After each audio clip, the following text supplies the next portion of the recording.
Hey, we're ready to continue on with South Carolina. We'll ask Coach Martin for some general thoughts on the game, then we'll take your questions for the two student athletes, excuse them, and then we'll finish up with Coach Martin. Coach?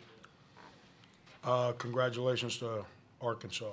They've got a dynamic team, high-powered. They got hard shot makers, and congratulations to them. Questions for either of the student athletes? Raise your hand, and we'll get a floor mic to you. And please identify yourself when you ask your question. Hands up. Let's start right in the middle on the front. Yeah, Andrew Ramspacker from the state. Chris and Mike, for both of you, what did you guys do well, you think, to get back to, you're down 15, I think about 16 minutes left, got that down to 1. What was going right in that stretch? Mike, would you take that first?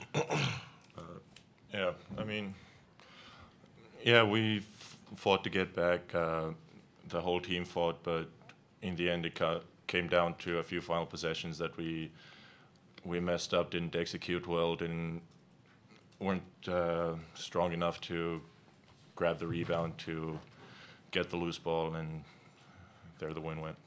Same for Chris. I mean, during that run, I think we got the ball inside. We made simple plays, and we tried to execute and take open shots. We made open shots. That's what's got us back in the game. Raise your hand if you have a question for either. Hands up. All right, let's go to the second row on the aisle. Heath Klein, 107.5 The Game. Guys, for both of you, just this may be the end of the line for this season. What do you take from this year towards next year? What did you guys feel like you've learned this year? Chris? I learned how to be a leader. You know, I stepped into a new role, so I learned a lot of stuff. I learned how to, talk to my teammate. I learned how to, come to the game and try to be ready every day. Same for Mike. Yeah, pretty much the same as Chris. Just got to be better every day. I've learned that I got to contribute way more than I have this season to the team, and yeah, that's about it. Another question in the middle aisle, front row. Along those same lines, though, for the two of you, how much would a postseason tournament of any kind you think would benefit you two and this team? Chris? More playing with the team, get to know each other. More time, a lot of reps, more get to know each of us play, tendencies. It's always good to step on the floor together and get to play. Mike? Yeah, it would mean a lot to get a few more games in, especially for Wes and Book. They've helped us out a lot this year, and I know that they want to get a few more games in. And We've got time for one more question. Anyone?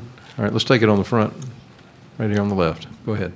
For both you guys, just with about 3.5 minutes left, you guys are down 2, and Barford hit that 3 where it felt like the ball almost scraped the ceiling. It was a huge 3, and then he had the steal and the layup. How critical was that, knowing where the game was at that point? I know you guys got it back to 2 eventually a little bit later, but that was kind of a backbreaker there, that 3 from Barford, then the layup. Mike?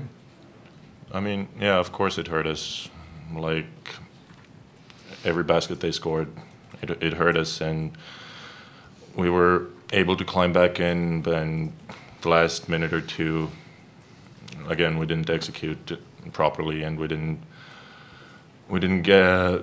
get the 50-50 ball or the rebound, and that's what hurt us. Chris? Oh, yeah. Those last position was critical. I had the opportunities to get my hand over a few rebounds, and I didn't. That's where the game mattered, and I didn't come up with any rebound or came up clutch when my team needed. All right, we'll excuse the student athletes. You can return to the locker room. Thank you, and we will continue on with questions for Coach Martin. If you'll raise your hand, and we'll get a floor mic to you. Raise your hand if you have a question. Let's start right in the front on the middle aisle.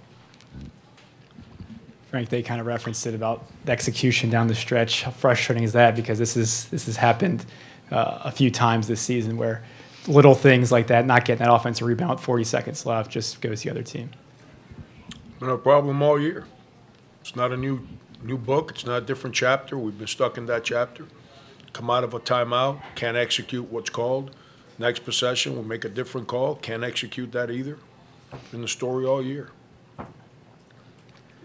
Raise your hand if you have another question. All right, let's go in the front row on the right. Yeah, Frank, you guys blown out by Arkansas just last month, and then now making it a lot closer of a game. How has the team matured and, I guess, grown over that time? Yeah, I don't know if I agree with you. We got blown out. We're in a 6-point game with 8 minutes to play. We ended up giving up some baskets there at the end that made it a 14-point difference or something like that. I think we're down 1 at the half, so I don't know if I agree with us getting blown out. Florida blew us out. Missouri blew us out. We gotten better. We're a better team. We've played well coming down the stretch. At this time of year, when you play in March, if you want to have a chance to win, every game's going to be like that. It's going to come down to making the simple play, being able to execute, being able to be on the same page. There was a 2-point game, and there's a loose ball underneath our basket. It's a big scramble. Underneath their basket, and the ball's right there. All Wes Myers has to do is get on the ball.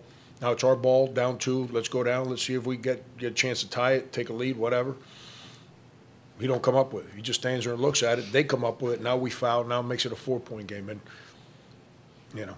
we're a better team, to your question. We're a much better team than we were a month ago.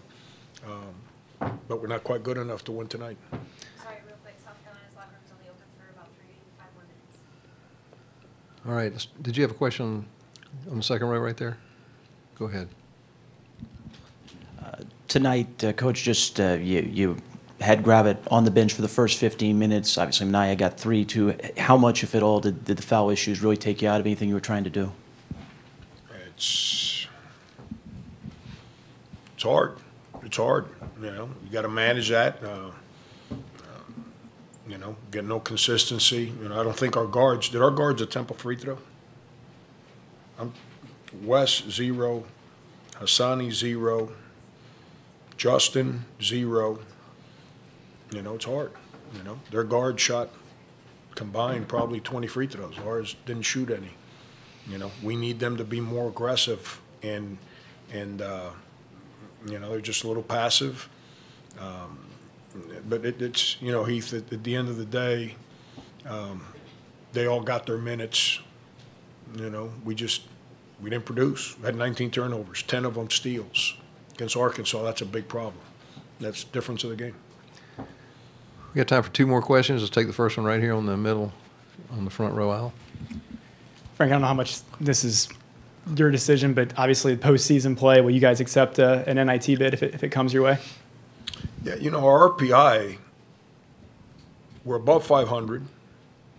Our RPI, Arkansas's RPI was like 30 or something like that. Neutral court, so our RPI was in the high 60s, if I'm not mistaken. Our RPI might even get better, even though we lost today. That's crazy as that. You lose a game, your RPI gets better. So from an RPI standpoint, strength of schedule, good wins, quadrant wins, we're above 500.